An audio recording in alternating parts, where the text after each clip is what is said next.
There's a bombshell in the New York Times Epstein files reporting that could derail Todd Blanche's confirmation as Donald Trump's next Attorney General. In July of 2025, Blanche moved to unseal Epstein and Maxwell grand jury records. After reviewing the materials, Judge Engelmeyer said, "There's no there there." He said the entire premise that the grand jury materials would bring to light meaningful new information about Epstein and Maxwell's crimes or the government's investigation into them is demonstrably false. The judge was right about the deception. The Times reported why Blanche proposed moving to release the grand jury materials.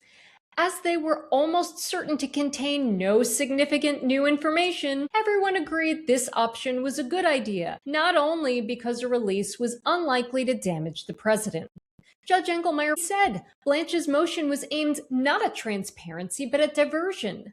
Not at full disclosure, but at the illusion of such. The judge was right about the illusion. The Times reported Blanche's suggestion would make it appear that the White House wanted the materials released, when it was almost certain not to happen. Trump had no interest in releasing anything, and the judge was right about the diversion. The Times reported if the courts refused to unseal them, as Blanche predicted, they could shift the blame for withholding the Epstein material away from the Trump administration and onto the judges.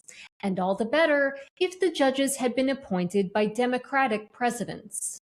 Deceiving the court that the grand jury materials were significant when they weren't, appearing like they wanted materials released when they didn't, diverting the blame from Trump to scapegoat the judges. Blanche should be questioned about all of that at his confirmation hearing. If he denies it, which is likely, Congress and the courts should investigate. The sources who spoke to the Times may be willing to cooperate. Judges could sanction him for filing a motion for an improper political purpose. If Blanche lies under oath, he could be found in contempt of Congress, impeached, sanctioned by the courts, and prosecuted for perjury by a future DOJ if Trump doesn't pardon him. We cannot stand by while our government officials cover up the truth and call it transparency. We must keep asking questions, keep demanding answers, and keep fighting for accountability.